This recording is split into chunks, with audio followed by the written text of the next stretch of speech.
4ஆம் அதிகாரம். ஆகிலும் ஆவியானவர் வெளிப்படையாய்ச் சொல்லுகிறபடி பிற்காலங்களிலே மனசாட்சியில் சூடுண்ட பொய்யருடைய மாயத்தினாலே சிலர் வஞ்சிக்கிற ஆவிகளுக்கும் பிசாசுகளின் உபதேசங்களுக்கும் செவி கொடுத்து விசுவாசத்தை விட்டு விலகிப் போவார்கள். விவாகம் பண்ணாதிருக்கவும் விசுவாசிகளும் சத்தியத்தை அறிந்தவர்களும் ஸ்தோத்திரத்தோடே அனுபவிக்கும்படி தேவன் படைத்த போஜன பதார்த்தங்களை விலக்கவும் வேண்டுமென்று அந்த பொய்யர் கட்டளையிடுவார்கள். தேவன் படைத்ததெல்லாம் நல்லதாயிருக்கிறது, ஸ்தோத்திரத்தோடே ஏற்றுக்கொள்ளப்படுமாகில் ஒன்றும் தள்ளப்படத்தக்கதல்ல. அது தேவ வசனத்தினாலும் ஜெபத்தினாலும் பரிசுத்தமாக்கப்படும்.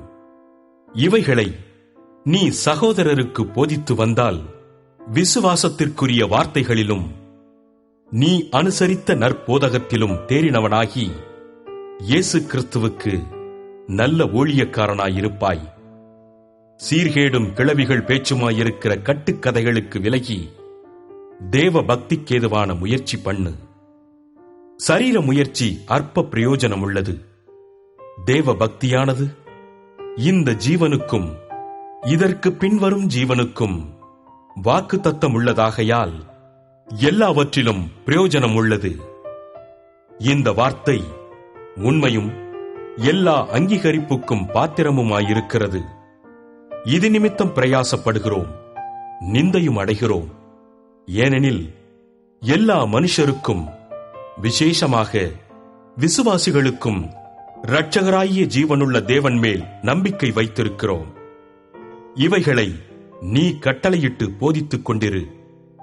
உன் இளமையை குறித்து ஒருவனும் உன்னை அசட்டை பண்ணாதபடிக்கு நீ வார்த்தையிலும் நடக்கையிலும் அன்பிலும் ஆவியிலும் விசுவாசத்திலும் கற்பிலும் விசுவாசிகளுக்கு மாதிரியாயிரு.